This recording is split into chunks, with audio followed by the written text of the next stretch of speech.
More than just Pharaoh's wives. Imagine a civilization so powerful, so advanced, that it shaped the world for over 3,000 years. Welcome to ancient Egypt, a land of pharaohs, pyramids, and mysteries that still baffle historians today. But how did it all begin? Over 5,000 years ago, along the life-giving Nile River, small settlements thrived. Then, in 3100 BC, one ruler, Menes or Narmer, did the impossible. He united Upper and Lower Egypt, forging one of the greatest empires in history. When we think of ancient Egypt, we imagine towering pyramids, legendary pharaohs, and golden tombs. But what if I told you some of the most powerful figures in Egyptian history weren't kings at all, but queens? These women weren't just standing beside the pharaohs. They were ruling, strategizing, and reshaping the empire itself. They led armies, redefined religion, and changed the course of history. First things first, forget everything you thought you knew about Egyptian queens. These women weren't just wives in the background. In ancient Egypt, queens could hold enormous political and religious power. Some were co-rulers, others were military leaders, and a few even ruled Egypt alone as pharaohs themselves. Let's start with one of the most fearless and mysterious queens of all time. The queen who became king. Hatshepsut wasn't just a queen. She became the pharaoh, and she didn't just rule, she thrived. After her husband,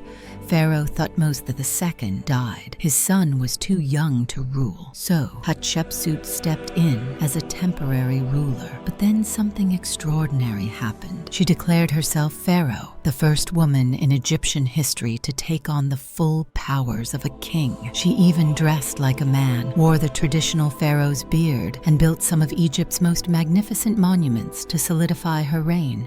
Her leadership expanded trade, strengthened the economy, and led to a golden age of Egyptian wealth. But her enemies tried to erase her from history. After she died, statues were destroyed. Her name was chiseled away from monuments, but they couldn't erase her legacy. The last pharaoh and the ultimate power player. If there's one queen whose name still echoes through time, it's Cleopatra. She wasn't just famous for her beauty. She was a political mastermind. She spoke 9 languages, was highly educated, and played the greatest power game of her time. Cleopatra outwitted Rome's most powerful men, forming alliances with Julius Caesar and Mark Antony to keep Egypt independent. But Rome saw her as a threat, and when Egypt was on the brink of collapse, she made the ultimate choice. Her legendary final act sealed her place in history. Cleopatra was the last pharaoh of Egypt, and with her death, Egypt fell into the hands of the Roman Empire. But her legend, that never died. Nefertiti, the queen who changed religion. Now, let's talk about a queen who rewrote the rules of religion. Nefertiti, alongside her husband, Pharaoh Akhenaten, she helped lead one of the most radical revolutions in Egyptian history. Together, they abandoned Egypt's traditional gods and declared that there was only one true god, Aten, the sun disk. This was the first monotheistic religion in recorded history. Nefertiti wasn't just a queen. She was depicted as equal in power to the pharaoh, a status unheard of at the time. And then she vanished. Some believe she ruled Egypt alone after her husband's death. Others say she was erased from history. But her legacy, it's immortal. Their legacies inspired countless stories, films, and even modern feminism. The idea that a woman could lead an empire, challenge kings, and change history. It wasn't just a dream. It was reality thousands of years ago. Yet history books have often overlooked them, but not anymore. Now you know the truth. Egyptian queens weren't just figures in the background. They were powerful rulers, masterminds, and revolutionaries. So, which of these legendary queens fascinates you the most? Let's discuss in the comments.